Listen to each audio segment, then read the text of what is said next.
Welcome back, intrepid mystery solvers, to Mysteries in the Dark. I'm Luna Sparks.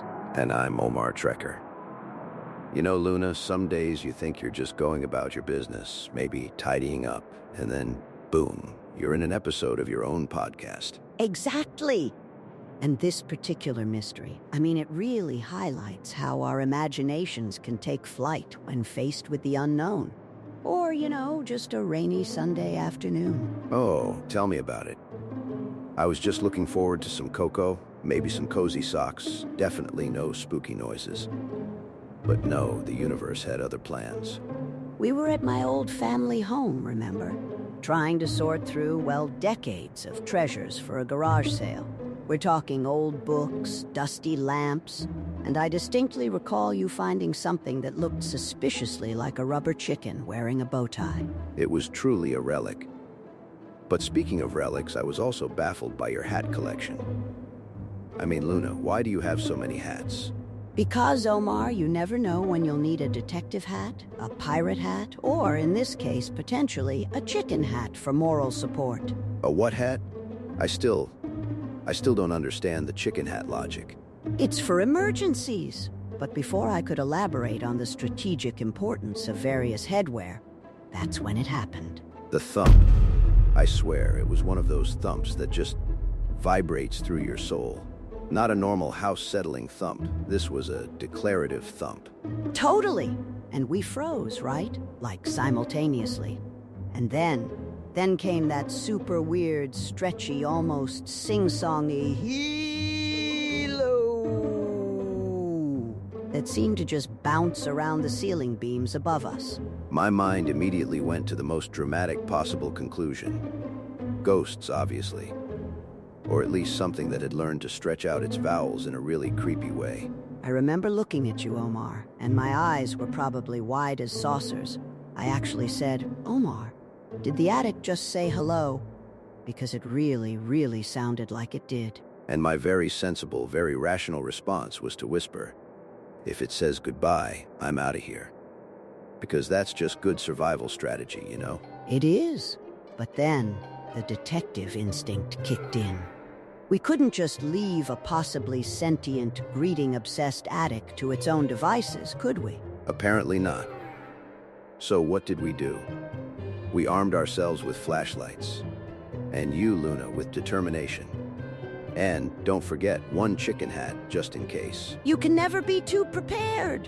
So, we crept up those creaky stairs, and honestly, every single creak sounded like a monster clearing its throat. The attic door groaned when I pushed it open, releasing this dramatic puff of dust. A puff of dust that made us both sneeze simultaneously. Which, I gotta say, broke the tension a little.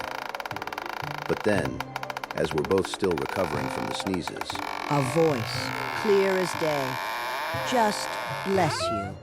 Right there, from the gloom. I swear to everything holy, I jumped 3 feet in the air. I think I yelled, "It talks!" My heart was pounding like a drum solo. You did! It was fantastic! But even in my own moment of terror, my flashlight beam, it just happened to bounce off something. An old metal vent. And suddenly, it clicked for me. I was still thinking ghostly butler, to be honest. I know! But I said, wait, that wasn't a ghost. That was an echo. Because that's what it was doing, right? Bouncing off the surfaces, making a strange sound. But echoes don't bless people, Luna. That was my major sticking point. Echoes are just repetitions of sound. They don't have manners. Well, this one seemed to. And then the voice came again, but this time it was softer. And it was giggling. Actually giggling. And I knew then that we had to get to the bottom of it. So you, ever the brave one, tiptoed closer, flashlight cutting through the dust motes. And you shone it towards a pile of boxes. And what did we see? 2 big, bright, curious eyes staring right back at us. And that's when I knew. Aha! I cried. Mystery solved! And from behind those boxes popped out the most unexpected culprit.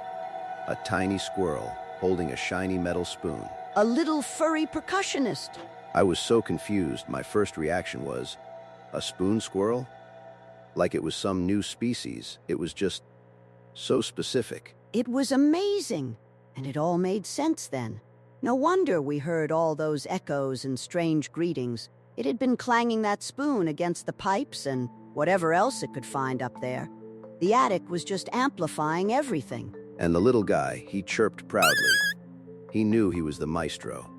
Then he scurried into an old toy drum you had, Luna, and just started tapping out a rhythm that echoed through the whole attic. It was fantastic. I mean, honestly, it completely explained the ghostly greetings. We didn't have a haunting. We had a musical mystery and a very talented, albeit noisy, guest. I sighed with so much relief, Luna. At least it wasn't haunted, I remember saying. Though, to be fair, that squirrel's got rhythm, and it really did. It was quite the showman.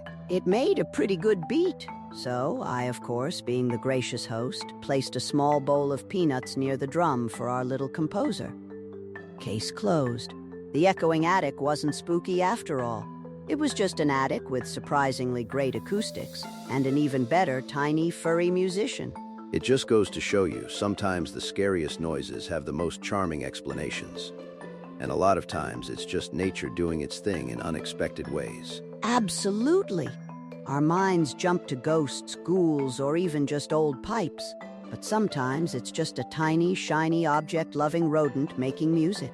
It makes you wonder how many other haunted houses are just home to a very enthusiastic squirrel with a spoon collection, doesn't it? Right?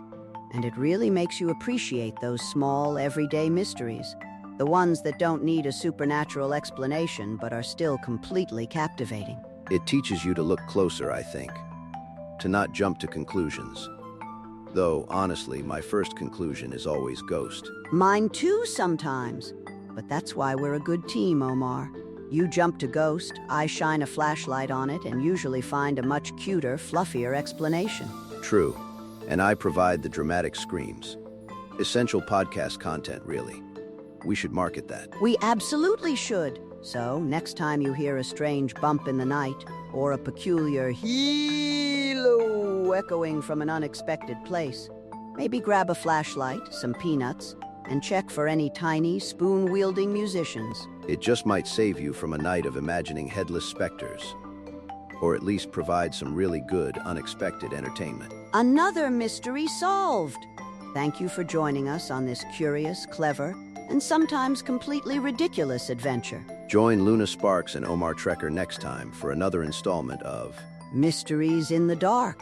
Until then, keep your ears open, your flashlights charged, and your chicken hats at the ready. Stay curious, everyone.